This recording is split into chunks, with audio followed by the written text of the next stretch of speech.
Hello everyone, and welcome to my channel. I'm Liad. This week is a little different. It's a short one with only 3 videos. One of them is my Christmas special, which leaves us with just 2.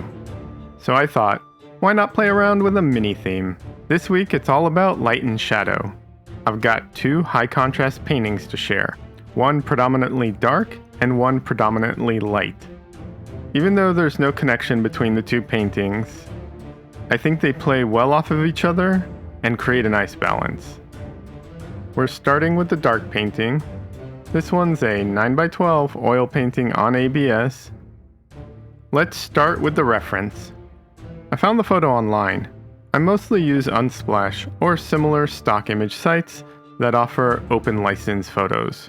Finding good reference for paintings on these websites is not an easy task. As I've mentioned before, just because a photo looks amazing doesn't necessarily translate into it being good reference for a painting. The original photo wasn't in black and white, but it was a red monochrome. Think black and white, but in shades of red. I've painted many monochrome paintings before, and I have a small series of limited hue paintings as well. While I love monochromatic and limited color palettes, I wasn't looking to paint a monochrome this time. I could do a week exploring monochromes to full palette paintings, so start with a monochrome, then a duochrome, and so on until 5 colors. I think that would be a lot of fun. The only issue is my regular palette is only 5 colors, meaning it's just how I normally paint. This would have to be tweaked in some way. I'm not sure exactly, I'll have to mull it over. Let me know below in the comments if you have any ideas about this. Anyways, that was a bit of a tangent. Let's get back to the red reference. The light and shadow patterns were fantastic and described the form very well, giving me a lot to work with. So I treated it like a black and white photo and colorized it using Photoshop, like I did in previous videos. To go off on another tangent, painting is such a fascinating mix of repetition and novelty. The process, finding a reference, painting it, and repeating, is the same, yet every painting has its own challenges. No 2 portraits are the same, and the challenges often come from the most unexpected places.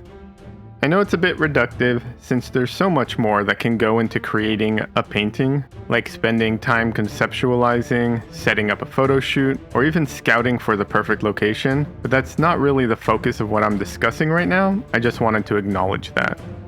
Anyways, going back to the original tangent I was on, getting out of this tangent inception, Tanception? I don't know, what would you call it? Luckily for me, and all art connoisseurs, one of my favorite artists, Nicolás Uribe, has shared so many insights through his YouTube videos and live streams. I remember watching him struggle with a painting of an apple, something that seems so basic and fundamental. If you didn't know Nicolás Uribe, based on that description, you might think he is a novice or something. But I assure you he's an incredible artist, far more skilled than I am, with a ton more experience than me. And yet, an apple gave him trouble? So, how is this possible? Every artist I've ever met is always looking to improve, regardless of how amazing they might be. When you're first starting out, it's easy to make improvements to your art. As you get better, the leaps forward become smaller and smaller, until you're inching forward. So how do you improve a simple painting of an apple?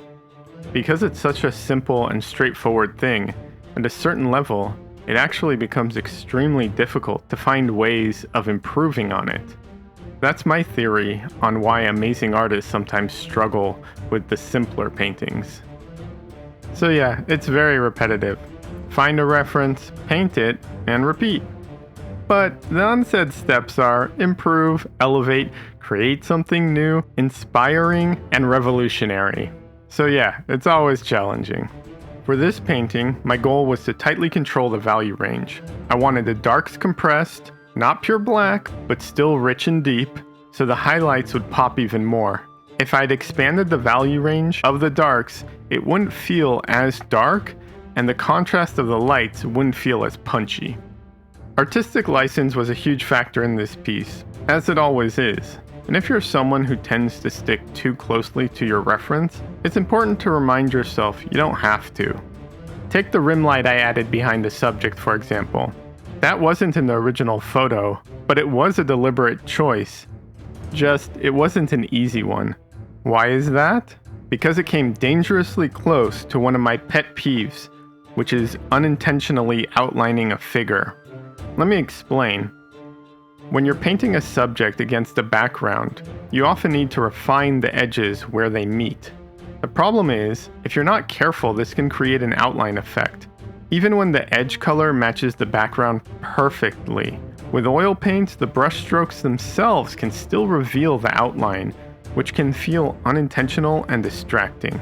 In this case though, the rim light was intentional. It adds depth and separation between the subject and the background, so it serves a purpose, and I'm really happy with how it turned out. Very clean geometric things like the cage around the light bulb can sometimes give me a hard time.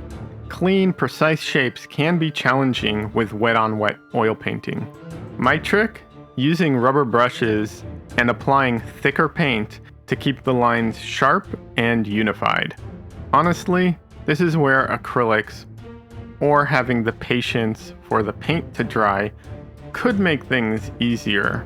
Masking tape is another option, though I'm not a big fan of the process. What about you? Do you use masking tape in your work? Ultimately, how I paint is guided by both the enjoyment of the painting process and the final result.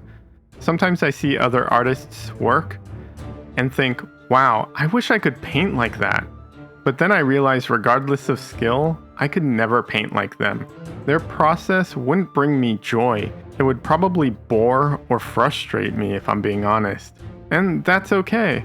I get to admire their work and let it inspire me in my own way. That's it for this video, number 7 in my daily painting series. I hope you enjoyed watching this piece come to life as much as I enjoyed creating it. If you're as passionate about art as I am, I'd love for you to join my Discord community. The link is in the description along with all my social media handles. This painting is also available on my website for the special price of $250 if you're interested in it being yours. Don't forget to like and subscribe and hit the notification bell so you don't miss any future videos. And as always, drop your thoughts, questions, or suggestions in the comments below. I'd love to hear from you. Thanks so much for watching, and I'll see you in the next one.